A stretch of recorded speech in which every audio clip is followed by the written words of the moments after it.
Mijon focuses on the basics of United States stock investing, providing an educational experience like a university. July 17th, let's start today's United States stock news. As always, welcome to Mijon, where we stick to the fundamentals of investing in United States stocks. Today, I'm personally feeling a bit rushed because I have something very important this afternoon. It's a personal matter, but we're Mijun family after all. So, to share with you briefly, today my 12-year-old son is holding his very first concert since he was born. He'll be performing piano and violin for about 2 hours, accompanied by some truly distinguished teachers. He has worked very hard and prepared for this over the past few months. As you all know, in about 2 or 3 weeks, we'll be leaving Cambridge in the United Kingdom and moving to Kuala Lumpur, Malaysia. So we've invited everyone we've met here in Cambridge to this meaningful gathering. It would be a bit dull if we just gathered and said hello, so it creates a big memory for my son. We prepared a good time with everyone who joined us, listening to some music together. So I need to finish the broadcast quickly and leave to prepare for this important consultant work. Anyway, with a bit of a busy mind, let's start July 17th. Here are today's big juice and news. These days, I've been answering some of the questions you left in the comments, and the response has been so great that I thought I'd start today's broadcast by answering a few more questions. First, this is a comment left by Park Ji-sang. Hello, it seems you've started a Q&A segment. I'd like to ask a question too. Vistra energy recently hit a high and is now coming down. In cases like this, do you think it's better to sell the stock because its momentum or relative strength compared to other stocks is weak? I think I should sell at the shoulder, but since the short-term moving average is also in a downward trend right now, I'm curious about what point I should use to determine the shoulder sell. These days, when I buy based on Mijunim's picks and add my own judgment, I get good results, but timing the sell is really difficult. That's right, I also think selling is much harder than buying. Vistra Energy, if you look at the current momentum, it's gotten much worse. Right now, it's pointing to neutral.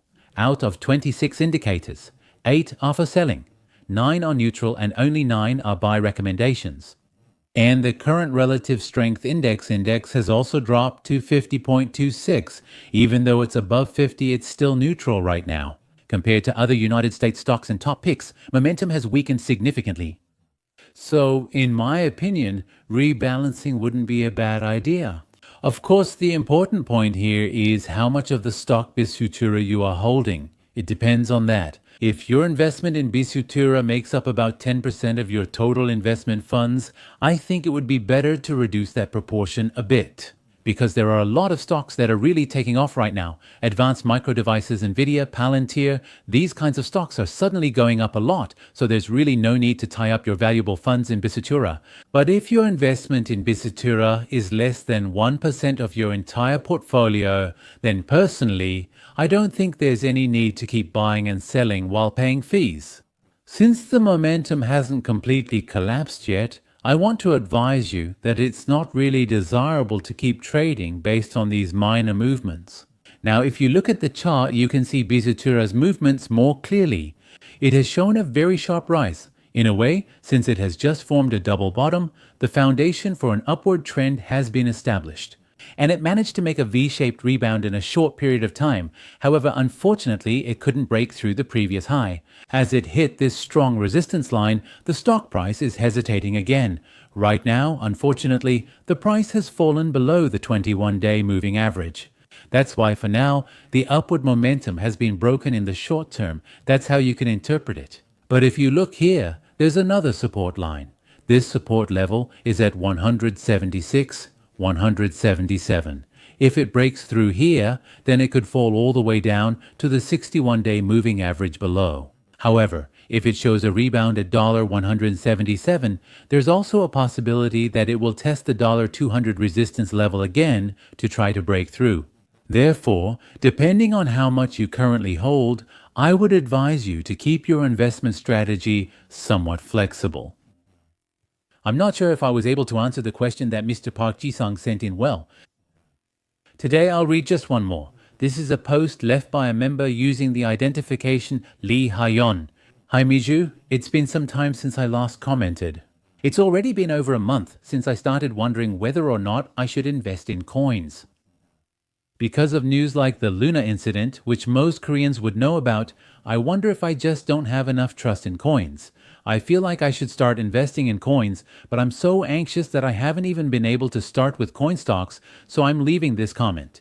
I think this is an important question that a lot of people can relate to. I actually posted about this on the Median membership platform, just like the comments on the Median YouTube channel above. Because of the Luna incident, which caused a lot of pain for many Korean investors, I think there are a lot of people who are worried that the same thing might happen again. To get straight to the point, the cause of the Luna incident and the way Coinbase and Circle operate are fundamentally very different. Therefore, from my personal perspective, I would like to say that the possibility of a collapse in the same way as Luna is almost non-existent. Luna, Coinbase, and Circle all have coins with the same name, right? Since they use the term stablecoin, people wonder, won't they end up like Luna? There are people who worry about this, but what I'm saying is that the way they actually work is very different. Let me explain in a bit more detail. There was a stablecoin they issued called Terra, or Terra USD. This Terra was not a system where they deposited actual assets worth $1 per coin in a bank. Instead, there was another coin, and the name of that coin was Luna, and it relied solely on the market's trust in the exchange value with Luna. What that means is, since Terra could always be exchanged for Luna, they insisted it was a stable coin, even though that was a bit forced. That's what it means. Without any real collateral, it was like guaranteeing one promise with another promise, so the structure itself was very unstable. That's how you can see it. In the end, as you all know, the market's trust collapsed. The value of Luna, which was acting as collateral, plummeted, and then trust in Terra also collapsed, triggering a domino effect. In just a few days, the entire system collapsed, leading to a tremendous outcome. That's how you should perceive it. However, for United States Dcoin, which is jointly issued by Circle and Coinbase, the issuer Circle actually holds cash or short-term United States Treasury bonds worth $1 as reserves for every single United States Dcoin issued. So, what this means is that there's no need to worry. Whenever a user brings in one United States dollar coin, you can think of it as having real assets secured that can be exchanged for an actual dollar. And what about this kind of structure? It's not just something we say. You can actually confirm it through audit reports published every month by global accounting firms like Deloitte, so you can see that $1 is really being held. Now, unlike Luna, which collapsed due to a structural flaw of not having real collateral, United States dollar coin is transparently operated based on verified real assets, so we can conclude that it's very unlikely to go through the same process. Now, at this point, I want to emphasize again how important the Genius Act, which is likely to pass in the United States Congress, really is. The most important goal of the Genius Act is to create clear rules for stablecoin issuers like Circle. This includes unified federal standards on what types of assets issuers must hold as reserves, how they should protect customers' assets, and how they should undergo regular audits. So the federal government will continue to conduct audits. In fact, if this Genius Act passes, ongoing verification will be possible. They'll actually check, do you really have $1, matching it with the coins. So if this bill passes, Coinbase and Circle will no longer have to navigate the complex and different regulations of each state. So within the framework of federal law, they have the advantage of being able to operate the United States dollar coin business stably. Thus, it can prevent incidents like the Luna crisis from reoccurring and officially recognize United States dollar coin's credibility nationwide. That's why, if you look here, there's an article right in front of us, but it's one you haven't seen yet. In this article, I mentioned that it can greatly accelerate the popularization of payment and remittance features within the base app. I'll explain this in more detail a little later. Anyway, the important thing is that I'll conclude by saying that a second Luna incident is unlikely to happen with Coinbase or Circle's United States dollar coin. Today, I'll summarize yesterday's United States stock market. First, the S&P 500. Overall, green is dominating again, so you can infer that the United States stock market went up yesterday as well.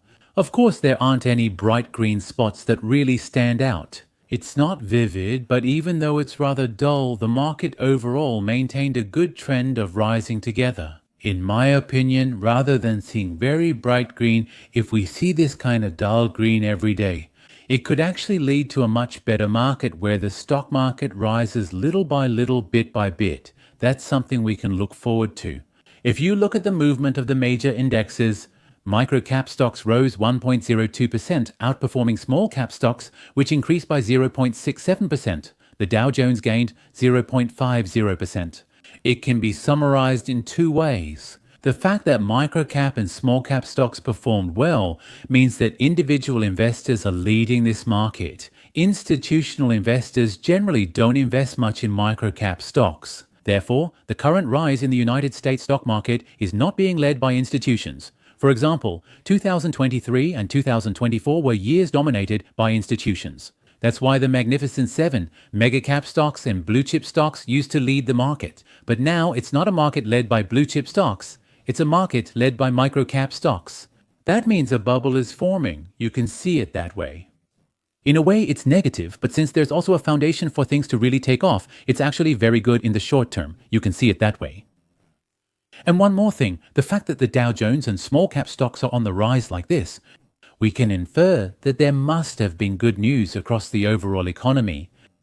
In fact, yesterday, the United States Producer Price Index was announced. As I mentioned on the broadcast yesterday, the Producer Price Index is connected to the personal consumption expenditures. The Fed prioritizes the Personal Consumption Expenditures Inflation Index, but many items in the Personal Consumption Expenditures are also part of the Producer Price Index. So if the Producer Price Index is very favorable, the Personal Consumption Expenditures Inflation Index will likely be good as well. However, the Producer Price Index announced in the United States yesterday was minus 0%. In reality, prices actually fell. What's important is this.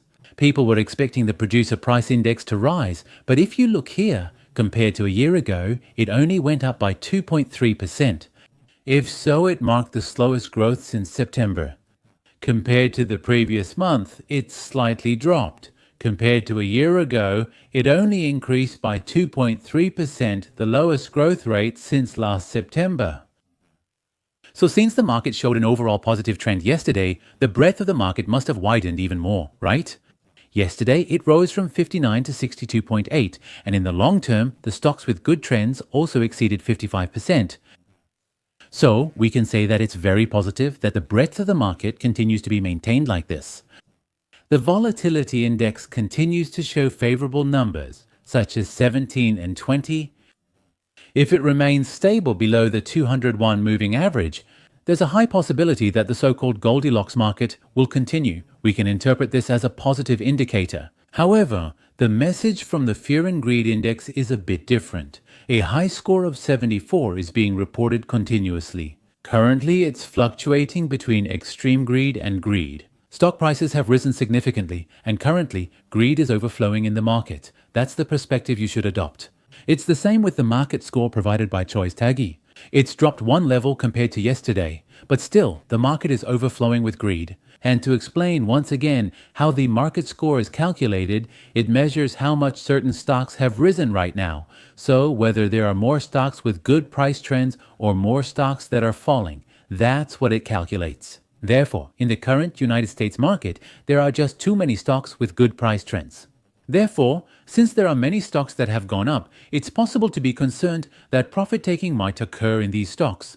That's how the situation can be summarized. Nevertheless, in the past few weeks, I've mentioned that the Goldilocks phenomenon in the United States stock market is likely to continue. One of the reasons I was able to present such a positive outlook was the results of the American Association of Individual Investors survey. It was updated again yesterday. As of July 16th, among current market participants, how many investors have a positive outlook, believing that stock prices will go up in 6 months? Only 39.3% have that view, 21.8% are neutral, and as much as 39% No, they believe the United States stock market will be down. That's the negative outlook being presented right now.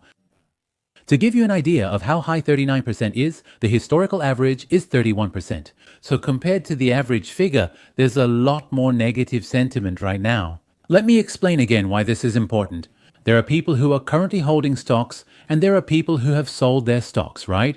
Now, this 39.3% is likely to keep holding their stocks. First, people who have a long-term perspective believe in artificial intelligence's power or are betting on the Bitcoin era. As I mentioned earlier, people who invest in meme stocks in the short term, these kinds of people are included here. Among individual investors, those who keep putting their money in are included here. But the problem is 39% of people have pulled out of the market. In fact, they've sold a lot of their stocks.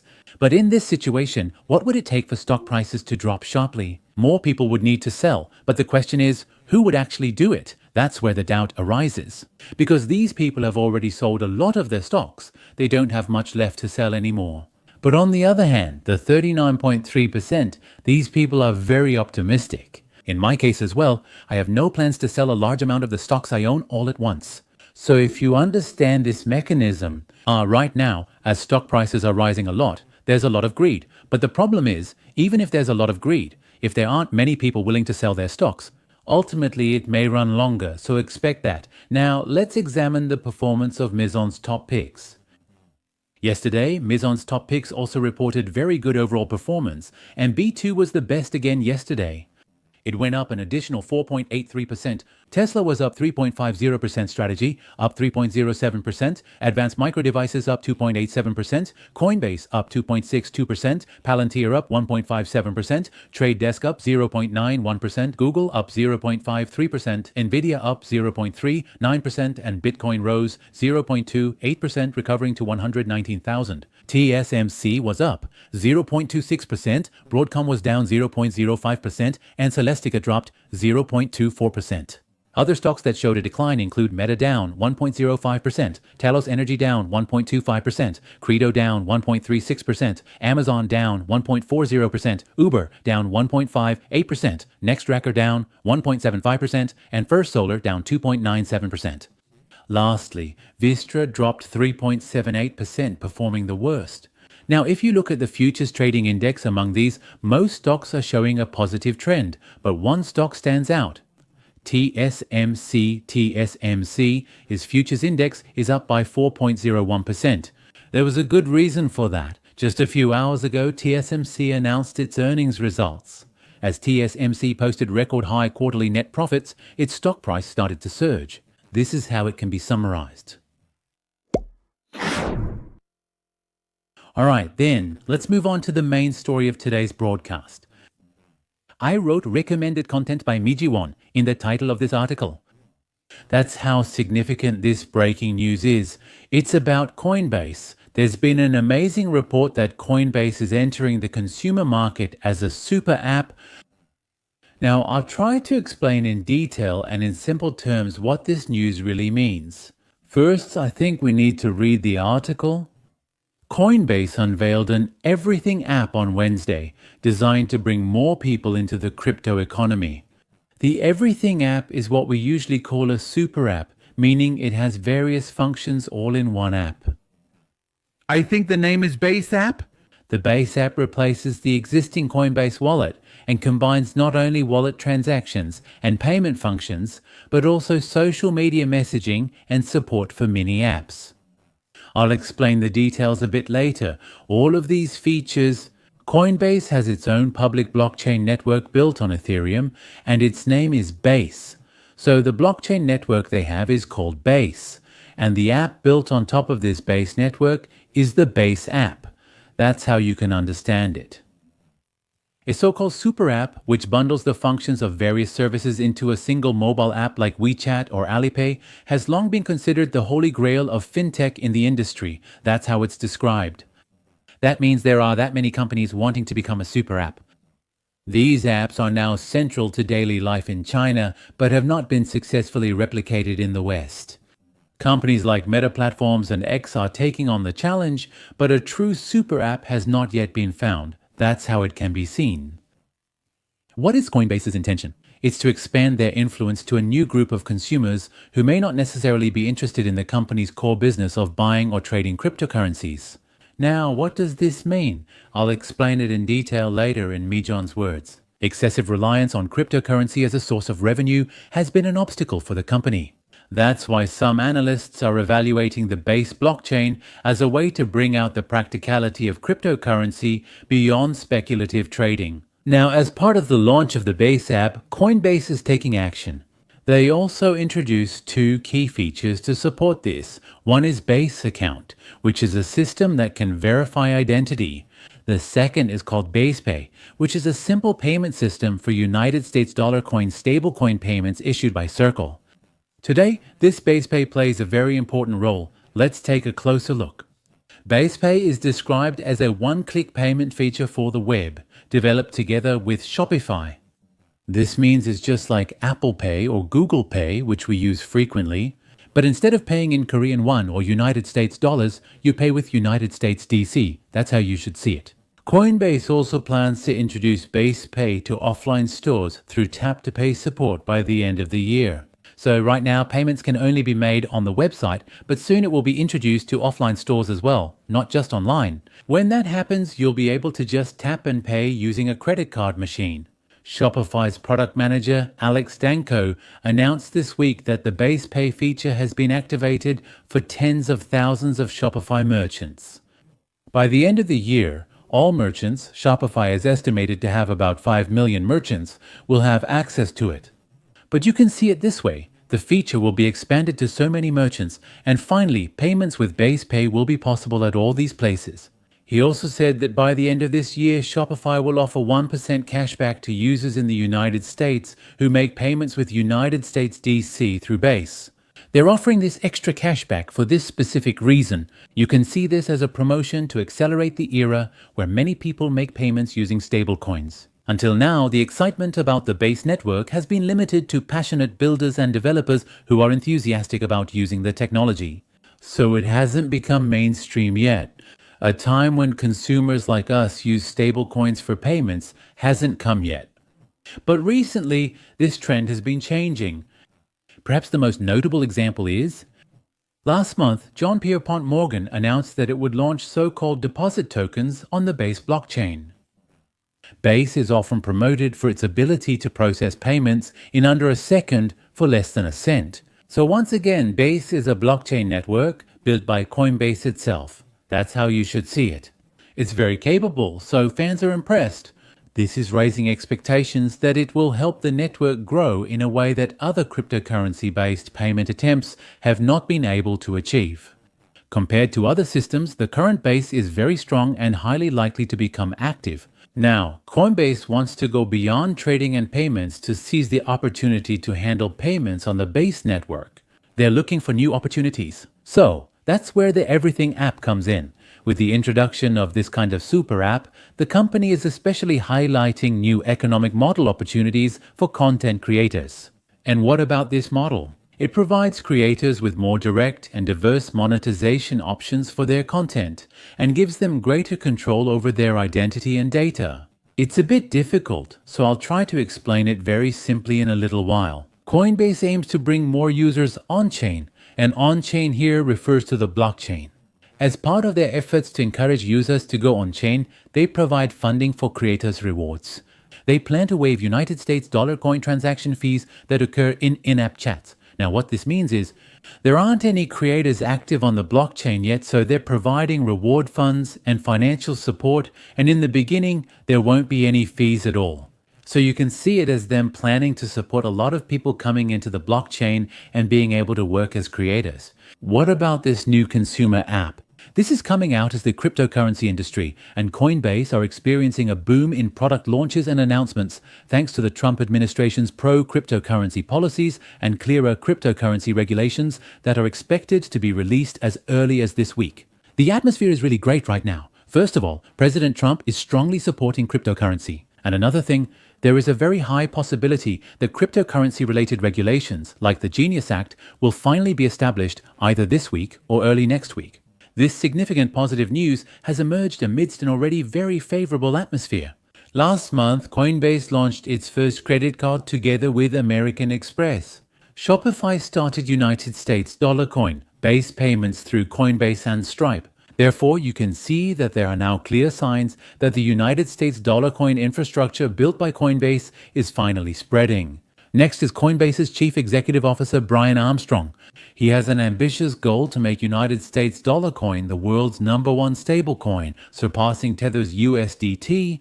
USDT is still #1 for now, but USDT has one weakness. It's a Chinese company. Therefore, there's a very high possibility that United States dollar coin will soon become #1. After all, American companies have a much bigger advantage. That's how we can see it. He has stated his ambition to make Coinbase the world's top financial services app within the next 5 to 10 years. If Coinbase really does grow to become the world's top financial services app, then we investors will be able to generate significant wealth. Now let me wrap up with a final word from Mihon. So first of all, there was talk about Coinbase's base app, the super app, including social features. Let me explain what that means. What about the base app's social features? It's like a blend of Instagram and financial activities. Think of it that way for quick understanding. It's similar to other social media platforms. You can also post content like text, images, and videos on this base app. And you can follow other users and interact with them through likes or comments. That's how you can see it. Now, there's one big difference here. You can see in real time on the feed what cryptocurrencies other people are buying and selling. So if we meet on the base app, whenever I buy or sell cryptocurrency, you can see it. That's how it works. Blockchain's transparency is both its biggest advantage and disadvantage. When person A buys coin B, that activity is made public.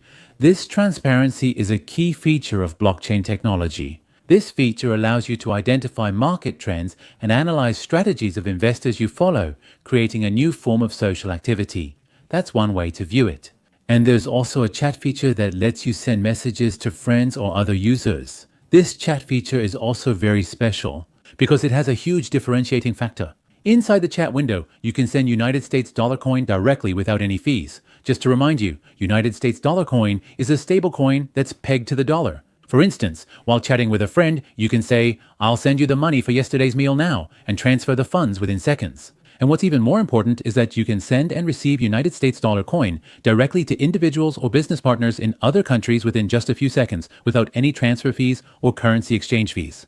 That's a huge advantage. Also, the base app will create a new ecosystem for creators like me.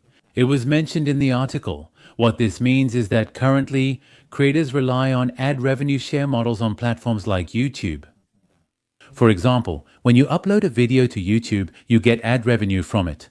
Then 45% of that goes to Google, and I get the remaining 55%.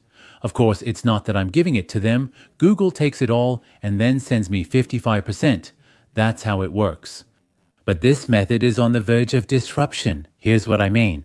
A new way is opening up for creators like me to earn direct and immediate revenue from subscribers or members like you. That's how you can see it.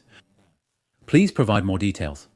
For example, let's say subscribers hit like or thank you within base chat. You could set up a system where $1 or 10 cents is automatically sent.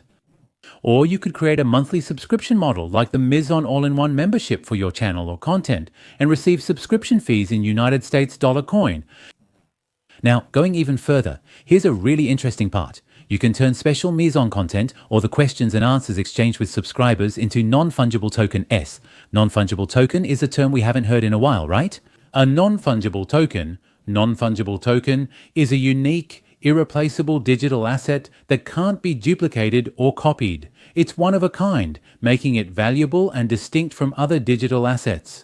So this means that things like the chats exchanged between you and me can be bundled together as a product and sold. That's the kind of opportunity that's opening up. Also, unlike YouTube, all subscription revenue and non-fungible token sales revenue can be received 100% on-chain. So, since the revenue goes to the creators instead of a platform like YouTube, the price for providing content could go down. Therefore, a new creator economy can be created that provides users with more value for their money. While still just a theory, this could become reality someday. So, Taking all of this into consideration, in my opinion, the launch of the Base app as a super app raises expectations that it will have a significant impact on Coinbase's future investment value. There was a major weakness in Coinbase's business model. What that is that the company's performance is heavily influenced by the volatility of the cryptocurrency market, because trading fees made up most of their revenue. So if the mood around Bitcoin is good and a lot of people are buying and selling, then a lot of fees come in, so revenue goes up. But if the crypto market drops, Coinbase's revenue also plummets. It was extremely volatile. But now there's the Base app, so through various activities like payments, in-app purchases, and creator support, a new source of revenue called network fees has been created. So in that case, they've created a source of income that can come in steadily, regardless of trading volume. Therefore, this can contribute to increasing the company's future performance stability. Another crucial point exists. The Base app can also target regular users who aren't interested in cryptocurrency investment.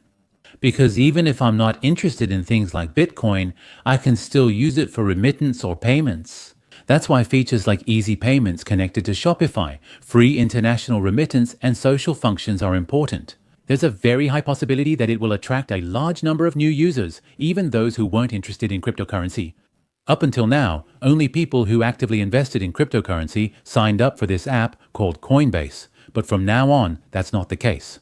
There's a high possibility that a lot of people will enter the Coinbase ecosystem. So in conclusion, if this super app strategy succeeds, a powerful network effect will be established. Now, to explain network effect once again, it means that the more users increase, the stronger the power of this ecosystem becomes. Because we can trade and transfer cryptocurrency, chat, and use a variety of features, as the number of users increases, these functions will actually become even stronger. And when you enter this super app, when you enter Coinbase's Base app, all your friends are there and you can send money to these friends. If that happens, once you get in, an unbreakable economic moat is built that you can't get out of. I think that's how it can be summarized. The last content prepared for today is the Me June podcast. The main topic of today's podcast is Palantir. When we think of Palantir, one word comes to mind: valuation. The valuation is extremely high. Whether it's the traditional price-earnings ratio or even the price-to-sales ratio, they're both very high. So because of the high stock price and high valuation, there are a lot of investors who can't invest in Palantir.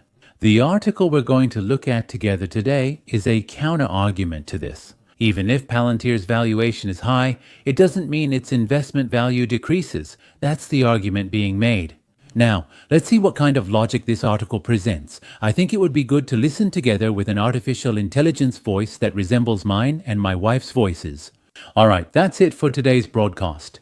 I sincerely thank everyone who stayed with us until the end of today's broadcast. I've been really busy lately preparing for the past 2 weeks, but I'm still putting a lot of effort into making sure the quality of the broadcast doesn't drop. I ask for your support through your comments and likes. Let's all keep going together until the day we all retire from investing in United States stocks. Have a happy day. Thank you.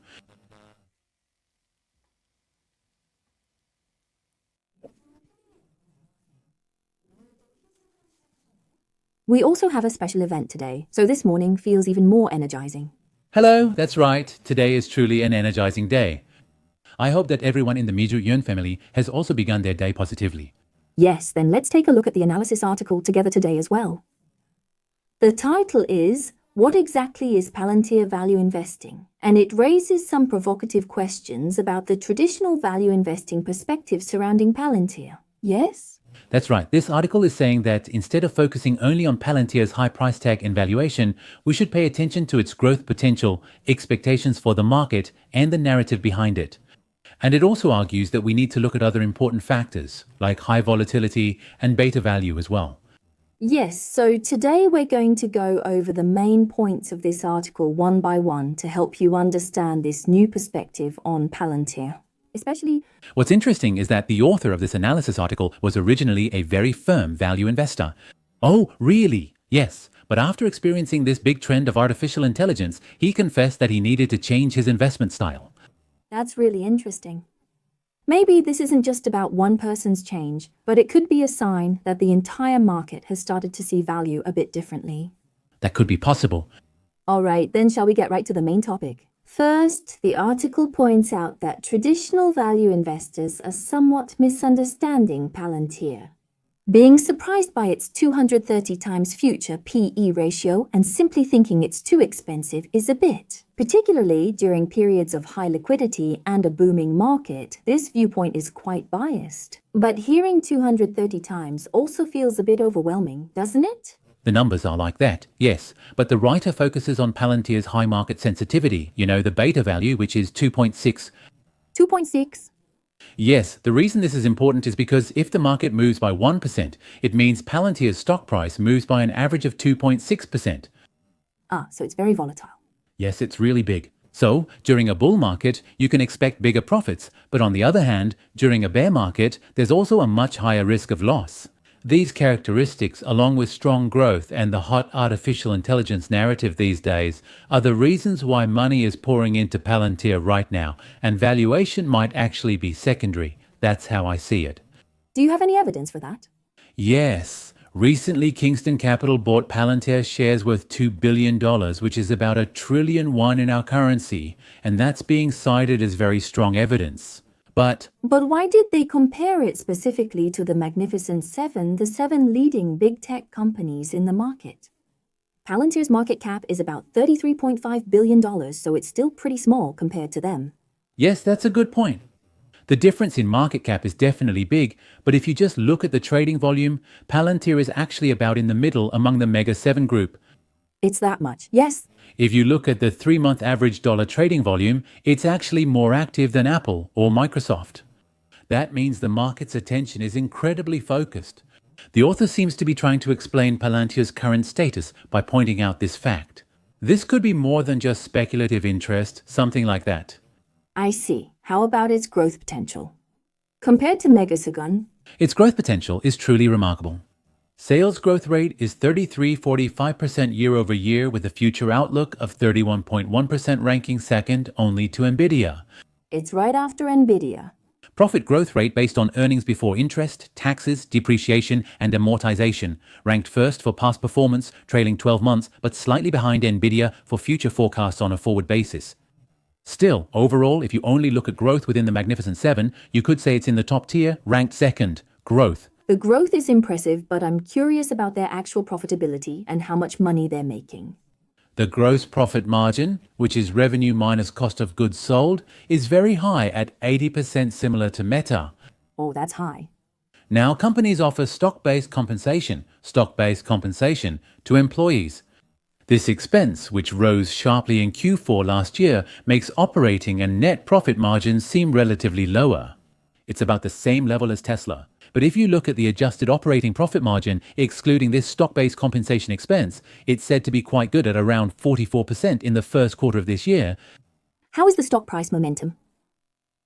If you look at the 1-year return, Palantir has gone up a lot. Yes, but the writer points out that this part could be a bit misleading. Because Palantir a year ago and now are a bit different, for example, in terms of government sector growth. Oh, the timing of the comparison is important, so It's more reasonable to compare from April 9th when the tariff issue started. Compared to Mega 7, it's not standing out or falling behind, but just showing a steady trend. That's my analysis. The Relative Strength Index, measuring if the stock price is overheated, is around 58.7, not yet indicating an overbought state. Now, this is the most controversial part, the valuation bubble issue and the risk factors. The current PE ratio is 66, with a future estimate of 230 and a price-to-sales ratio of 107. These numbers are so high that they make even Tesla appear inexpensive in comparison. That's right. Just looking at the numbers is definitely extremely overvalued. The writer says this could suddenly burst. As the company's performance improves, the overvaluation will likely resolve gradually rather than being a bubble. The outlook is that over time, things will naturally settle at a reasonable level. What is the biggest risk factor that investors should be most cautious about right now? I think the 2 high beta values I mentioned earlier, 2 and 6, are the biggest risks. It means that when the entire market shakes, these can fluctuate even more. That's right. If the S&P 500 drops by 1%, theoretically, Palantir could drop by 26%. Especially after August 1st policies related to the United States presidential election, such as the possibility of changes in tariff policies by the Trump administration, are being cited as potential risk factors that could increase market volatility. Then, do you think the risk of company-specific issues or the artificial intelligence narrative weakening is relatively low? the current Middle East conflict is considered more significant than this relatively low issue. Palantir's partnership with Israel may have positively impacted this quarter's performance, in my view. Also, the trend of companies continuously adopting artificial intelligence and trying to cut costs, especially things like using artificial intelligence agents, creates a favorable environment for Palantir. Oh, so you're expecting this quarter's results to be pretty good as well? Yes, the writer anticipates results will exceed market expectations of $0.14 earnings per share and roughly $939.9 million in revenue. So, the upcoming 13F filings. He advises that we should pay attention to the trends of how much big institutional investors like Vanguard and BlackRock bought or sold Palantir this quarter. Yes, I understand. To sum up, the article we looked at today suggests that we shouldn't just view Palantir as an expensive stock by old standards. We should pay attention to the strong growth potential behind it, the intense interest from the market, and the very active trading volume. That's what it's saying. Compared to Mag 7, it has similar growth potential and decent adjusted profitability, according to the analysis. Of course, we have to remember that the extremely high valuation can become a bigger risk if the market becomes unstable. Yes, that's right. And I think there's a point where we can take it a step further and think about it. I'm talking about the fact that the writer, who identified himself as a traditional value investor, is now emphasizing the importance of growth and narrative. Ah, that's right. That part was really impressive. Yes, in an era where such a powerful story like artificial intelligence is driving the market and liquidity is overflowing, I wonder if the very definition of value that we've believed in for so long might be changing. I think this raises an interesting question that's worth deeply considering about your own investment philosophy as well. That concludes the Palantir Analysis article. Thanks for joining me. The start of frequent dreams is important. Let go of greed, grow little by little every day, and enjoy today's journey. Even if a dark challenge comes, I'm not afraid. Thank you for retiring with United States Stocks.